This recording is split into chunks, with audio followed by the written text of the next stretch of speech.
పుష్ప అంటే ఫ్లవర్ కాదు ఫైర్ కానీ దివ్యవాణి గారు మాత్రం అమ్ముకుట్టి అమ్ముకుట్టి అమ్ముకుట్టి బొమ్మలాగా బాపు బొమ్మలాగా మంచి ఇంటర్వ్యూలో మీరు ఉండాలి. Thank you. నేను కూడా మీలాగా అమ్ముకుట్టి అయిపోతాను. బూతులు పెట్టడానికి కూడా భయపడ్డం లేదు కామెంట్స్ లో కానీ ట్రోల్స్ లో. దానికి ఏంటి పరిష్కారం? దానికి ఏంటి పరిష్కారం అంటే మంచి ఉంటే మంచి మాట్లాడు, విమర్శించాలంటే ఇంకా స్ట్రాంగ్ పర్సన్స్ మన లేడీస్ కాబట్టి తట్టుకుంటున్నారండి. లేదా కొంతమంది సూసైడ్లు చేసుకొని. ఇప్పుడు ప్రస్తుతం యాక్టింగ్ ప్రాజెక్ట్స్ యాక్టివ్ గా ఉన్నాయా దివ్యవాణి గారు? యా అండి, మనం ఓన్ వే ఒక 2 ప్రాజెక్ట్స్ చేయాలని వీఆర్ ప్లానింగ్.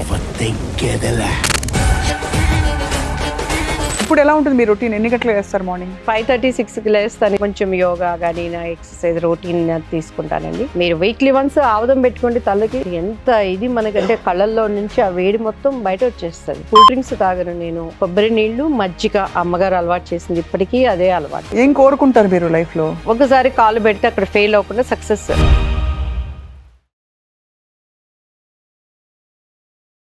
ట్రాన్స్ఫర్మేషన్ అయింది, మేక్ ఓవరా? అంటే లాస్ట్ టైం చూసినప్పటికీ ఇప్పటికీ కూడా మీకు ఒక 10 రెట్లు గ్లామర్ పెరిగింది. మాట ముఖస్థుతి కంటలేదు. అయ్యో ఏం లేదండి, అంటే ఏమీ చేయను నేను. ఫ్రాంక్ గా చెప్పాలంటే అమ్మగారు నేర్పించిన మంచి ఆహారపు అలవాట్లు అండ్ చిన్న చిన్నవి ఏదన్నా మన ఇంట్లో ఉండేవే యూజ్ చేసుకోవటం. వీక్లీ వన్సే ఒక ఎక్సర్సైజ్, అది కూడా 3 ఉంటే స్వతహాగా మనకి జెనెటిక్ లో వచ్చింది అని అనుకోవాలి. ఇప్పటి నుంచి మళ్ళీ ఇప్పుడు I'm making myself active. ఈ కొంచెం కొన్ని ప్రాజెక్ట్స్ లో కొన్ని ల్యాండ్స్ మీద పెట్టి టీడీపీ నుంచి బయట వచ్చినాక కొంచెం ఆ వర్క్స్ లో బిజీగా ఉన్నాను. మళ్ళీ ఇప్పుడు ఇండస్ట్రీలో కానీ ఇక దేవుడు మనకి అప్పగిచ్చిన పనుల్లో ఫుల్ ఫ్లెడ్జ్ గా వెళ్ళటానికి again I'm making myself active. వరల్డ్లీగా అండ్ అలా స్పిరిచువల్ గా కూడా బ్యాలెన్స్ చేసుకుంటూ. ఎస్ అండి. సో మీకేమనిపిస్తుంది, రెండు వేరు వేరా? వరల్డ్లీ అండ్ స్పిరిచువల్ వరల్డ్స్ వేరా అండి? 100% వేరు వేరు. కానీ దేవుడు ఒక మంచి మాట చెప్తాడు, లోకంలో ఉన్న వాళ్ళకన్నా నాలో ఉన్నవాడు బలవంతుడు, శక్తివంతుడు అంటాడు. మనం లోకంలో ఉంటూనే నాలో ఉన్నది ఏంటి అనేది ఉన్నప్పుడు మనం స్ట్రాంగ్, ఏటికి ఎదురేసినా కూడా ఈదుకుంటూ వచ్చేస్తాం. సో అటువంటి అనుభవాలతో నా జీవితం వెళ్ళింది కాబట్టి నాకు ఎక్కడ ఆ ఫీలింగ్ ఉండదు. So I can balance both. And so ఎలా మరి అంటే ఇప్పుడు ప్రస్తుతం యాక్టింగ్ ప్రాజెక్ట్స్ యాక్టివ్ గా ఉన్నాయా దివ్యవాణి గారు? యా అండి, మనం ఓన్ వే ఒక 2 ప్రాజెక్ట్స్ చేయాలని వీఆర్ ప్లానింగ్ అండి. హీరోయిన్ గా కదా, అంతకంటే మేము తగ్గేదేలే. ఎలా అన్నారు? మీరే తగ్గేదేలేనా? తప్పకుండా. మీకున్న అభిమానం ప్రేక్షకులకి అందరికీ ఉంటే డెఫినెట్ గా ఐ విల్. అంటే మంచి మనకి ఫోర్స్ ఉన్న క్యారెక్టర్స్ కానీ, అండ్ పిల్లలు ఇద్దరు ఇప్పుడు యూఎస్ లో ఉన్నారు. కొద్దిగా వాళ్ళ బర్డెన్ తగ్గింది కాబట్టి ఇక మళ్ళీ ఇటు మనం అప్పట్లో చదువుతున్నారు పిల్లలు. మా బాబు వచ్చేసి సివిల్ ఇంజనీరింగ్ లో మాస్టర్స్ అయిపోయిందండి. పాప మాస్టర్స్ ఇన్ ఆర్కిటెక్ట్. పాపకి ఇంకొక 1 year ఉంది. బాబు చదువు అయిపోయి ఇప్పుడు ఓపీటీలో ఉన్నాడు, praying for job. Me permission ఇస్తే మీరు నాకు బ్యూటిఫుల్ చీర తెచ్చారు, నేను చూపించచ్చా? 100% అమ్మా. దివ్యవాణి గారు నాకు ఒక బ్యూటిఫుల్ సారీ. ఇది actually last year new year అప్పుడు మనకి బ్యాలెన్స్ నాది. అది చాలా గార్జియస్ గా ఉంది. ఇదిగో మా స్వప్న గారు ఎప్పుడు మోడర్న్ డ్రెస్ లో ఉంటారు, మంచిగా దీన్ని కట్టుకొని బొమ్మలాగా బాపు బొమ్మలాగా మంచి ఇంటర్వ్యూలో మీరు ఉండాలి. Thank you. నేను కూడా మీలాగా అమ్ముకుట్టి అయిపోతాను. Thank you. చాలా బాగుందండి. Thank you so much. Lot of love and affection from all of us. మీరు ఇచ్చే ప్రేమను కూడా మేము అందరం అందుకుంటున్నాం. I love my work. ఏదో ఒక పని ఉండాలి నాకు. పని లేదు అంటే మాత్రం నేను అల్లాడిపోతానమ్మా. మీరు కూడా చేశారా? అయ్యో నా favourite. I love her a lot. ఆ అమ్మాయికి I also love her. Sameera Bharadwaj కోసం అన్నమాట ఇది. సమీరా భరద్వాజ్ ఆ మీమ్స్ గానీ తను చేసే ఆ నేచురాలిటీ గానీ నేను కూడా ఐ లైక్ హర్ అన్నమాట. చూస్తాను ఎంత కష్టపడిపోతున్నారు. మా బాబుతో అదే చెప్తారు, అల్లాడిపోతుందిరా మమ్మీ ఇక్కడ నువ్వు లేకపోతే అని చెప్తాను నేను హ్యాపీగా ఉన్నాను మమ్మీ, మమ్మీ ఉంటే అన్ని స్ట్రిక్ట్ గా ఉంటుంది. కాళ్ళు కడుక్కో, తలకి నూనె పెట్టుకో, ఇదే ఉంటది. చెప్తారా అని ఇప్పుడు? మా అబ్బాయిని ఎప్పుడు నేను నీ ర్యాంక్ ఎంత, నీ చదువు ఏమైంది, నీ జాబ్ ఏమైంది నేను ఏం అడగను. అక్కడ చలి ఎక్కువ ఉంటుంది, లిప్ గ్లాస్ పెట్టుకో, మంచిగా క్రీమ్స్ పూసుకో, తలకు ఆయిల్ పెట్టుకో, ఎంత చలి ఉన్నాయి తెలంగాణ 2 పూటలు స్నానం చేయి, వీటి గురించే ఉంటుంది మా డిస్కషన్. సో మీరైతే పాత పద్ధతులు నమ్ముతారన్నమాట అయితే. ఇంకా తలకు ఆయిల్ పెట్టుకో అన్నారు కదా? నమ్మటం కాదు, 100% వాటిని పెట్టుకుంటారా తలకు ఆయిల్? ఆయిలే పెట్టుకుంటాను. ఇప్పుడు షోస్ కాబట్టి గబగబా హెడ్ బాత్, కానీ బయటకు కూడా నేను ఆయిల్ పెట్టుకునే వెళ్ళిపోతారా? మా పాప ఇక్కడ జేఎన్టీలో ఒక ఇంటర్వ్యూలో కూడా చెప్పాను, జేఎన్టీలో చదువుకుంది ఇక్కడ. అమ్మాయి 2 జడలు వేసుకొని తలకు నూనె పెట్టుకొని వెళ్ళింది. వాళ్ళు కాలేజ్ వాళ్ళ మ్యామ్ పిలిచారట, ఈ జనరేషన్ ఇలా నూనె పెట్టుకొని 2 జడలు పైకి కట్టుకొని వచ్చావు, నువ్వు ఎవరు పిల్లవని అడిగిందట. అదే బాగా స్ట్రిక్ట్ గా అసలు ఇప్పటికీ వాళ్ళకి కొరియర్లో ఆవుదం సీసాలు కూడా వెళ్తాయండి. అవునా? ఆవుదం సీసాలా? మామూలు ఆవుదం కాదు అది. మా తెనాలిలో మంచి ఫేమస్ అండి, నోట్లో ఆడుతుంది రావట్లేదు. అక్కడ నుంచి వంట ఆవుదం వస్తుంది మాకు. ఆవుదం సీసాలు, వేప నూనెలు, అమెరికాలో ఉంటుంది కరేపాకు పొడులు, వాటికే నాకు కొరియర్గా అయిపోతాయి. కాళ్ళకు ఆవుదం పూసుకోండి, తలకి ఆవుదం పెట్టుకోండి, ఇవన్నీ పనిచేస్తాయండి. 100% అండి. అయితే అంత అమాయకంగా అడిగేసారు. అలా కాదు అంటే ఇప్పుడు రోజుల్లో ఏం పని చేయమని అంటారని. అప్పుడు పని చేసింది ఎందుకు పని చేయదు? కాలం మారిపోయిందని. బట్ మీ పాయింట్ అర్థమైంది, కాళ్ళకి అరిపాదాలకి ఆవుతం రాసుకోవాలి, చలవ చేస్తుంది. చలవ అని అసలు మీరు చూడండి, పొద్దున్నే ఫేస్ ఫ్రెష్గా ఉంటుంది. మీరు వీక్లీ వన్స్ ఆవుదం పెట్టుకోండి తలకి, ఎంత అందులో ఉండేటువంటి ఎంత ఇది మనకంటే కళ్ళల్లో నుంచి ఆ వేడి మొత్తం బయట వచ్చేస్తుంది. అండ్ మేము కూల్ డ్రింక్స్ తాగను నేను, కొబ్బరి నీళ్లు, మజ్జిగ అమ్మగారు అలవాటు చేసింది, ఇప్పటికీ అదే అలవాటు. కాఫీ టీ ఎప్పుడన్నా బయట వెళ్తే ఇక తప్పదు అనుకుంటే నేను తప్పించి అది అలవాటు అయితే కాలేదు. దానికి నేను బానిస అవ్వలేదు, దేనికి నేను బానిస అవ్వలేదు. సూపర్, దేనికి అవ్వలేదు. అద్భుతం అది నిజంగా. మీరు అంటే ఇండస్ట్రీలో ఉంటూ మనకు అన్ని దొరుకుతాయి కదా ఈజీగా, అందుకని. బట్ గ్లామర్ కూడా మెయింటైన్ చేశారు అందుకని మీరు. అండ్ అన్నిటితో పాటు పద్ధతులు మెయింటైన్ చేసుకున్నారు, హ్యాపీగా స్టేబుల్ గా ఉన్నారు. దేనికి ఎవరైనా మనస్ఫూర్తిగా ఉంటే వాళ్ళని నమ్మటం తెలుసు నాకు. నమ్మిన వాళ్ళ నమ్మక ద్రోహం చేశారంటే మళ్ళీ జీవితంలో వాళ్ళని నేను నమ్మను. మామూలుగా మంచి గ్లోరియస్ యాక్టింగ్ కెరియర్ ఉంది, మీరు నటించారు, మెప్పించారు. మీరు one of the most natural actors. Thank you అండి. మీరు అన్నారు ఎందుకు వారు యాదృచ్ఛికంగా జయసుధ గారు మన థీమ్ లో ఉన్నారు. జయసుధ గారు ఎలా అయితే సహజంగా అందంగా నటించేవారు, దివ్యవాణి గారు కూడా అదే కోవకు చెందిన acting oriented, at the same time అందంగా ఆవిడలాగే సేమ్. ఏం కోరుకుంటారు ఇప్పుడు మీకు? నేను ఎప్పుడు పని చేస్తూ ఉండాలండి, అంతే. I need work. నాకు ఖాళీగా ఉండటం, now you don't have full work కదా. అంటే వర్క్ అంటే నాట్ ఓన్లీ షూటింగ్సే కాదు, నా కుటుంబం, నా వర్క్, వాళ్ళ గురించి, వాళ్ళకి ఇంకా ఫ్యూచర్, మా పిల్లలకు పెళ్ళిళ్ళు అవ్వాలి, దాని గురించి ఒక నెట్వర్క్ చేసుకుంటాం. అలానే ఇప్పుడు మేము కొంత ల్యాండ్స్ వాటి మీద ఇన్వెస్ట్మెంట్ పెట్టాం, సో అది ఒక వర్క్. అలానే ఇప్పుడు మళ్ళీ మన ప్రొడక్షన్ ఒకటి చేయాలని వీఆర్ ప్లానింగ్. ఒకసారి కాలు పెడితే అక్కడ ఫెయిల్ అవ్వకుండా సక్సెస్. సో దానికి కావాల్సిన కరెక్ట్ పర్సన్స్. ఈరోజు పూజిత గారని నాకు మంచి, షీఈ్ మై వెల్ విషరు, చాలా ఆమె సోషల్ వర్క్ అంతా చేస్తూ ఉంటారు. ఇవాళ మార్నింగ్ ఢిల్లీ నుంచి కాల్ చేశారు. కాల్ చేసిన వెంటనే, దివ్యమ్మ మీకు ఒకటి చెప్పాలని చాలా రోజుల నుంచి, చెప్పండి పూజిత గారు. ఏంటమ్మా అంటే, మొన్న నేను ఢిల్లీ వెళ్తూ ఉన్నానమ్మా, శ్రీలంక నుంచి కొంతమంది టీం వచ్చారు. సో వాళ్ళతో మేము మామూలుగా ఫ్లైట్ ఇంకా డిలే మాట్లాడుతున్నప్పుడు ఒక 20-30 మంది టీము, వాళ్ళు సడన్ గా తీసి మీ ఫోటో చూపించారు వాళ్ళ సెల్ ఫోన్ లో. నేను షాక్ అయిపోయాను. ఈమె నాకు తెలుసండి, నాకు ఇంట్లో లైక్ ఒక ఫ్యామిలీ లాగానంటే, ఒకసారి మాకు ఆమెతో మాట్లాడించండి, శ్రీలంక వాళ్ళు. ఎందుకండి అంటే ఆ పెళ్లి పుస్తకం అనే సాంగ్ వాళ్ళు కూడా వింటారంట. ఇది అమ్ముకుట్టి లేదా పెళ్లి శ్రీరస్తు అదేనా, శుభమస్తు. సో ఆ పాట ద్వారా విని మీద ఆ పెళ్లి ఫోటో చూపిస్తున్నారు. దివ్యమ్మ ఒక్కసారి మాట్లాడరా ప్లీజ్ అన్నది. నేను అన్నాను, నేను ఇలా బయట వచ్చున్నానమ్మా, ఇప్పుడు మాట్లాడలేని పరిస్థితి, వాళ్ళలో ఎవరిదైనా ఒక నంబర్ తీసుకుంటే తప్పకుండా నేను మాట్లాడతానని చెప్పాను. సో అట్లా దేవుడు, నా తోటి హీరోయిన్స్ ఎంతమంది ఉన్నా కూడా ఒక రికగ్నైజ్ అనేది నాకు ఇండస్ట్రీలో వచ్చేసిందండి. అవును, కరెక్ట్. నీతి నియమాలు కానీ, అండ్ ఇంకొక విషయంలో ఎక్కడ ఒక మచ్చ అనేది లేకుండా రావడానికి మా తల్లిదండ్రులు, అమ్మగారు ఎస్పెషల్లీ, నా తోబుట్టువులు నాకు ఒక పిల్లర్ వేశారు. బయట నాకు ఎప్పుడు ఎవ్వరు ఫ్రెండ్స్ ఉండరండి. నాకు చాలా కోపం వస్తుంది. ఎవరన్నా ఇప్పుడు సపోజ్ స్వప్న గారు ఎవరికన్నా ఫోన్ చేసి, దివ్యవాణి గారు నాకు చాలా క్లోజ్ అంటే, రియల్లీ ఐ అప్రిషియేట్, ఎస్ అండి అంటాను. ఎవరో ఎక్కడో కనపడతారు, ఒక సెల్ఫీనో ఎక్కడో తీసుకుని ఎక్కడ ఎవరి ద్వారా నంబర్ పట్టుకుంటారు, బయటికి వెళ్ళిపోయి ఫోన్ లాంచ్ చేస్తారు. దివ్యవాణి గారు మాకు చాలా క్లోజ్ అండి అని చెప్తారు. అది ఇంట్లో వాళ్ళకి కానీ ఎవరు కానీ, ఎందుకంటే నాకు తెలుసు నేనేంటో నా కుటుంబీకులకు తెలుసు. నాకు ఇప్పటికీ మా అన్నయ్య, మా అక్కయ్య, నా 2 బిడ్డలు, మా వారు, 1-4 ఒక 10 మెంబర్స్ ఫ్యామిలీ, మంచి ఫ్రెండ్స్ తప్పించి అసలు బయటికి వెళ్ళనండి నేను. ఫ్రెండ్స్ అసలు సోషలైజ్ చేయరు. భానుప్రియ గారితో, వాళ్ళతో వీళ్ళతో మాట్లాడతాను, జస్ట్ హాయ్ బాయ్ అంతే. ఎందుకంటే అట్లా అలవాటు అయిపోయింది. నా కుటుంబీకులు నాకు ఏమైనా తీర్చలేకపోతే ఫ్రెండ్స్ కావాలి, మా అక్కతో కబుర్లు చెప్పుకుంటాను, పొద్దున్న లేస్తే ఏమైంది ఏంటి ఎట్లా అని. అలానే పిల్లలతో సరిపోతుంది. ఇప్పుడు అన్నెసరీ ఫ్రెండ్షిప్స్ ఉండటం వల్ల అన్నెసరీ ప్రాబ్లమ్సే నాకు తెలిసి. ఎలాగా అంటే, ఫర్ ఎగ్జాంపుల్ ఒకళ్ళ అభిప్రాయాలు నచ్చవు, ప్రైవసీ ఉండదు. యా ఇప్పుడు జనరేషన్ అంతా ఏమైపోతుందండి, మందు పొందు విందు అలా ఉన్నారు. వాటి మూడింటికి మేము దూరము.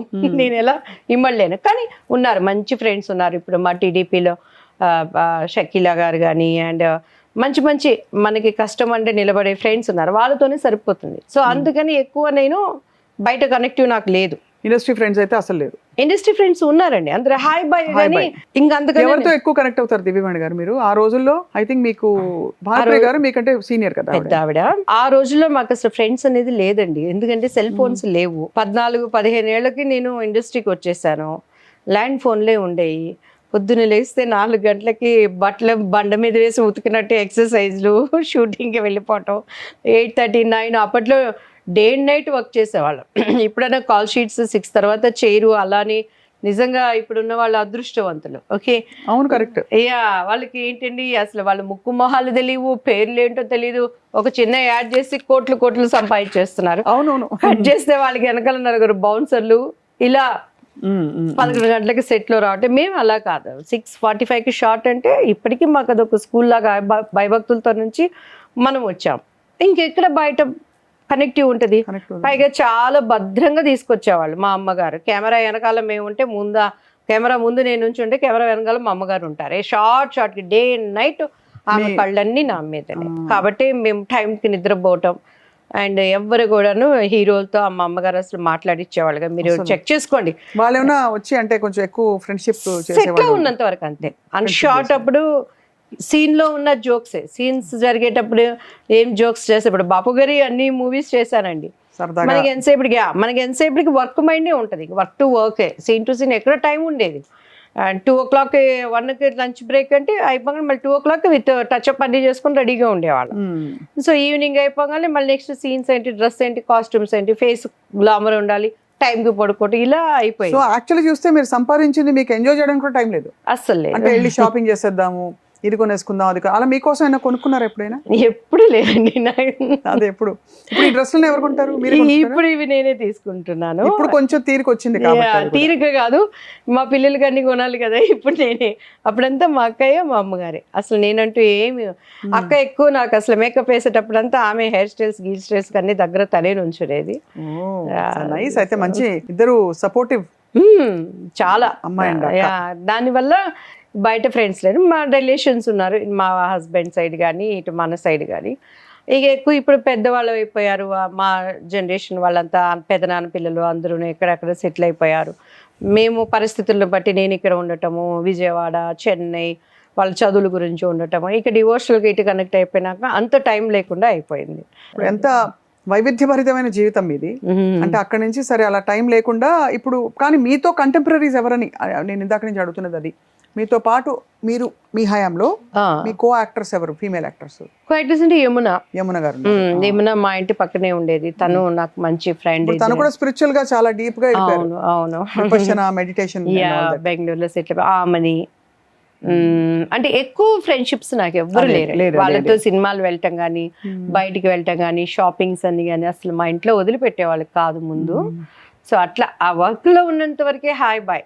డాన్స్ క్లాస్కి వెళ్ళామా, కోదండరామరెడ్డి గారి చిన్న అబ్బాయి, తర్వాత అప్పట్లో డిఆర్ గారని చెప్పని పెద్ద గ్రానైట్ ఉండేవాళ్ళు, మన నరసారెడ్డి వాళ్ళ పిల్లలు వాళ్ళు అలా వచ్చేవాళ్ళు. ఎంతవరకు ఉన్నా కూడా అంతవరకే. అదైపోయిందంటే కానీ ఒంటరిగా బయటికి వెళ్ళటం కానీ, ఫ్రెండ్స్ తో మూవీస్ అని పంపించడం కానీ అసలు ఎప్పుడు లేదు. ఇప్పుడు నెవర్. ఇప్పటికే అదే అలవాటు అయిపోయింది. మరి మీకు ఇప్పుడు పొలిటికల్ గా ఆఫ్ కోర్స్ ఇది సెట్ చేసుకుంటున్నారు, మీ ఓన్ ప్రొడక్షన్ అన్నారు, ఎలాంటి క్యారెక్టర్స్ వేయబోతున్నారు మీరు? మెయిన్ నాకు గ్రిప్ బేస్ ఉండే క్యారెక్టర్స్ కేనండి వీఆర్ ప్లానింగ్ అనమాట. ఎందుకంటే నవేడేస్ ఇప్పుడంతా వర్క్ దొరకాలి అన్నా కూడాను చాలా కష్టపడాలి. ఇప్పుడు కొంచెం ఈ డామినేటింగ్ రోల్స్ వస్తున్నాయి కదా సినిమాల్లో లేడీస్. అవునండి, అలాంటివి మీరు చక్కగా వేయచ్చు కదా. యా తప్పకుండా అండి, మన దాంట్లోనే ప్లాన్ చేసుకో. ఒక సక్సెస్ కొట్టిందంటే మళ్ళీ ఇండస్ట్రీ ఆ టాలెంట్ ని గుర్తిస్తుంది అనేది నా అభిప్రాయం. టీవీ వైపు, ఓటీటీ వైపు మీరు ఉందండి. అంటే ఇక సీరియల్స్ అయితే నాకు చేయాలనే ఇంట్రెస్ట్ లేదు. రమ్య గారు కూడా చేశారు, రమ్యకృష్ణ గారు కూడా చేశారు. తర్వాత నేను రమ్యకృష్ణ గారి బ్యానర్ లో చేశానండి. జెమినీ టీవీకి అలా మొదలైంది చేసాం మేము. మంచి క్యారెక్టర్ నాది, చాలా మంచి క్యారెక్టర్ అనమాట. అప్పుడు అనేది ఎన్నప్పా కన్ను ఇవ్వడో పెరుస్తారు నమ్మద్దు మానిటర్ లో చూసి. ఎవరు? రమ్య గారు, రమ్యకృష్ణ గారు మంచి ఆవిడండి. నాకు చాలా ఆమె గర్వం ఉండదు మనిషి. She is such a nice lady. అట్లనే ఇప్పుడు మన ఓన్ దాంట్లోనే ఓటీటీకి కానీ వెబ్ సిరీస్ కానీ ప్లానింగ్ అండి చేయాలి అని. ఎందుకంటే ఇప్పుడు బయట వాటికి మంచి క్యారెక్టర్స్ మనం ఆశించినవి దొరకటం కష్టంగా ఉంది. దానికి కూడా ఒక టీం ఉన్నారు, సర్టన్ వాళ్ళనే ఎంకరేజ్ చేస్తున్నారు. ఇంకా ఈ మాట్లాడి కూడా వేస్ట్. మా 15 ఏళ్ల నుంచి పడి వచ్చి ఇప్పటికి కూడా ఏదో అంటారు రామేశ్వరం పోయిన శనీశ్వరం తప్పలేదు అన్నట్టు. ఇప్పుడు ఇంత పెద్ద ఏజ్ వచ్చినా కూడాను ఇంకా వాళ్ళ దగ్గర ఎవరికండి పెద్ద ఏజ్? హలో, ఎవరికి పెద్ద ఏజ్ అసలు కనిపించట్లేదు. You looking very happy and settled and calm and child like. ఇప్పుడు ఎలా ఉంటుంది మీ రొటీన్? ఎన్ని గంటలు లేస్తారు మార్నింగ్? నేను మార్నింగ్ 6కి లేస్తాను. 5:30, 6కి లేస్తాను. 2 దేవదూతలు వస్తారు నాకు హెల్ప్ గా చేసేవాళ్ళు. దేవదూతల రండి అంటాను. సో 8:30, 9 అంతా వర్క్ అంతా అయిపోతుంది ఇంట్లో. అండ్ కొంచెం యోగా కానీ నా ఎక్సర్సైజ్ రొటీన్ తీసుకుంటానండి. మన వర్క్స్ పిల్లలు 2 అక్కడ ఉన్నారు. నైట్ అంతా వాళ్ళతోనే సరిపోతుంది. కాలేజీకి మా పాప ఏంటి తను అక్కడ నైట్ అంతా వర్క్ చేసుకుంటా ఉంటుంది. తను క్యాంపస్ నుంచి రూమ్కి వెళ్ళడానికి నడుచుకుంటూ వెళ్ళాలి. ఇక ఫోన్, ఆమె ఫోన్ అయిపోయిందంటే మా బాబు ఫోన్, బాబు అయిపోయాడంటే మా అక్క వాళ్ళు, ఇలా అయిపోతుంది. అండ్ కొంత మనం రియల్ ఎస్టేట్ వాటి మీద వర్కౌట్ చేస్తున్నాము. ఇప్పుడు రియల్ ఎస్టేట్ అంటే మీరే కొని మీరు అమ్ముతున్నారా ప్లాటింగ్ చేసి? ప్లాటింగ్ కాదు కానీ మన ఫ్రెండ్స్ వాళ్ళతో వీఆర్ ఒక కొంత మనం ఇన్వెస్ట్మెంట్ పెట్టి కట్టిస్తున్నారు. వాళ్ళు మనం కంబైన్డ్ గా చిన్న మన అది కూడా నమ్మకమైన వాళ్ళు అంటే మళ్ళీ వాటిలో చాలా ఇక్కడంతా ఇవన్నీ నమ్మాలండి. ఫస్ట్ నమ్మడం అంటే చాలా పెద్ద టాస్క్ అది. అంటే ఎవరు కరెక్ట్ పీపుల్ జడ్జి చేయాలి కదండి ఫస్ట్, తెలియాలి. ఇప్పుడు ఫుల్ ఫ్లెడ్జ్ గా మొత్తం ఇక పబ్లిక్ తో కనెక్ట్ అయ్యి, ఎందుకంటే ఇక పిల్లలు అక్కడ సెటిల్ అయిపోయినట్టేనమ్మా. సో ఇక ఎలా అనేది గాడ్ హౌ లీడ్, ఆయన ఎలా తీసుకువెళ్తాడు ఏంటి అనేది మనం బెస్ట్ అడిగితే ఎప్పుడు బెస్టెస్ట్ ఇస్తాడు దేవుడు. నేను చేయలేకపోయిన క్యారెక్టర్స్ కూడా మళ్ళీ చేయాలి అనేటువంటి ఒక ఆశ ఉంది. చూడాలి. వదిలేసుకున్నారు చేయలేకపోయిన క్యారెక్టర్స్ చాలా అండి. నేను ఎన్ని సినిమాలు మిస్ అయిపోయాను లిస్ట్ చెప్పాలంటే. ఇంకా తమిళ్ నుంచి స్టార్ట్ చేయాలి. ఎంగ ఊరి పాటగారను నిశాంతి క్యారెక్టర్ నేను చేయాల్సింది. ఆర్డి భాస్కర్ గారు అప్పట్లో ఇళయరాజా గారి వాళ్ళ. ఎందుకు చేయలేదు? మీకు టైం లేట్స్ లేక? అంతేనండి, చెప్పడం వేస్ట్. చేయలేకపోయినా అంతే, చేయలేకపోయి ఇబ్బంది పడ్డారా? కామన్ అండి. అంటే అప్పుడు అది ఇంకా మాట్లాడి కూడా మనం వ్యర్థం అంతే. అంటే అదే నేను విన్నాను ఇది దట్ చాలా క్యారెక్టర్స్ ఊహాగా చేసింది ఆమె చేయాల్సింది. ఈవీవి గారిది, తర్వాత Ammoru cinema. You have to work hard to protect your self. అయితే అసలు అందులో అమ్మ, ఆల్ క్రెడిట్ గోస్ టు అమ్మ ఉంది. బట్ వేరెవర్ ఇలాంటి ఇబ్బంది వచ్చినప్పుడు మీరు తప్పుకున్నారు కదా? అసలు మన వరకు రానిలేదు అమ్మ. అన్ని ఆమె పోతే పోయింది సినిమా అనుకునే వాళ్ళం. నన్ను ఎక్కడ మా కుటుంబీకులు అదే అర్థం కాదండి అసలు ఏంటి అనుకుంటారు, అసలు ఎందుకు ఇట్లా బిహేవ్ చేస్తారు? అదే అంటాను. ఈ రోజు మన ఇంట్లో మనకి ఒక మేడ్ వస్తుంది, అమ్మాయికి సెక్యూరిటీ ఉందా? ఇప్పుడు భార్య ఇంట్లో లేకపోతే ఆ ఓనర్ బుద్ధులు ఎలా ఉంటాయో మనం గెస్ట్ చేయగలమా? ఒక సాఫ్ట్వేర్ ఉన్నారు, పొద్దుగులు కంప్యూటర్ ముందు కూర్చొని వాళ్ళు వర్క్స్ చేస్తారు, వాళ్ళకి లేదా ప్రాబ్లం ప్రతి దాంట్లో ఉంది. కానీ సినిమా అనేసరికి ఎక్కువ ఫోకస్ పెడతారు. ఇప్పుడు మనకి ఇష్టమైతేనే ఏ తప్పైనా జరుగుతుంది స్వప్న గారు. మన ఇష్టం లేకుండా ఎవరు మనల్ని కాళ్ళు చేతులు కట్టేసి చెంపదెబ్బలు అయితే కొట్టరు. కరెక్ట్. అండ్ ఇంకొకటి కూడా నేను చెప్పాను, నవే డేస్ లేడీస్ ఎలా ఉన్నారంటే వాళ్ళు అనుకున్నట్టు ఆ నేము ఫేమ్ రావడానికి ఎంతకైనా దిగజారడానికి రెడీగా ఉన్నారు. అవునా? సో బోత్ సైడ్స్ తప్పులుంది. అది వాళ్ళ అభిప్రాయాలు, వాళ్ళ మనోభావాలను బట్టి లైఫ్ ఉంటుంది. బట్ మీరు మిస్టర్ పెళ్ళాం మిస్ అయిపోయారు. అంటే మీరు మిస్ అయిన సినిమాల జాబితాలో మిస్టర్ పెళ్ళాం ఒకటి. మిమ్మల్ని అనుకున్నారు ఒరిజినల్ గా ఫస్ట్ అని తెలిసింది. అనుకున్నారు ఏంటండి, ఆల్మోస్ట్ బాపు రమణ గారు ఫైట్ చేశారు రాజేంద్ర ప్రసాద్ గారి దగ్గర. ఏంటి అమ్మాయితో మీకు వచ్చిన ప్రాబ్లమ్, ఆ అమ్మాయి బాగా చేస్తుంది కదా అని. రమణ గారు అయితే ముళ్ళపూడి వెంకటరమణ గారు పిలిపించి మాతో మాట్లాడారు కూడాను. ఏం చెప్తాం మన ఇట్స్ ఓకే, అయిపోయిన పెళ్లికి మేడం అయిపోయింది. Correct. But we have a long way, beautiful road ahead and lovely. ఇప్పుడు మంచి పరిస్థితులు, చక్కగా మీరు హ్యాపీగా ఉన్నారు, మంచిగా పొలిటికల్ గా రీబిగినింగ్ ఉంటుందండి. నేను ఎప్పుడు కూడా నేను ఒక్కటే నమ్ముతానమ్మా, మనం కష్టపడి పని చేసినప్పుడు అది ఏ రంగమైనా సరే, సినిమా రంగమో పొలిటికల్ రంగమో ఈవెన్ డివోషనల్, అన్నిటికన్నా ముఖ్యం మన కుటుంబము. మనం కష్టపడి పని చేస్తున్నప్పుడు ప్రతిఫలం కొంచెం లేట్ అవ్వచ్చు కానీ దేవుడు దానికి తగ్గ ప్రతిఫలం ఇస్తాడు. ఇండస్ట్రీలో నాకు జరిగింది అదే. నాకు గాడ్ ఫాదర్గా ఏ డైరెక్టర్, ఇప్పుడు భానుప్రియ గారు మిగతా వాళ్ళందరూ ఇప్పుడు విజయశాంతి గారు వచ్చారంటే వెనకాల ఏం రత్నం గారు ఉన్నారు, ఆ తర్వాత ఇప్పుడు శ్రీనివాస్ గారు ఉన్నారు. అలానే ప్రతి హీరోయిన్ కి ఒక బ్యాక్ బోన్ ఉన్నారు. భానుప్రియ గారు ఉన్నారంటే అప్పట్లో వాళ్ళందరికీ డేట్స్ చూసే ఎస్పి వెంకన్న బాబు గారు కానీ వాళ్ళంతా పిల్లర్స్. మాకు ఎవరు అటువంటి బ్యాక్ బోన్స్ లేకుండా చేసిన కొద్దిగా సినిమాల్లో ఆణిముత్యంలాగా ఇప్పటికీ నిలబడి ఉన్నాయి అని అంటే అది దేవుడు నాకు ఇచ్చినటువంటి ఒక దయ అని నేను నమ్ముతాను.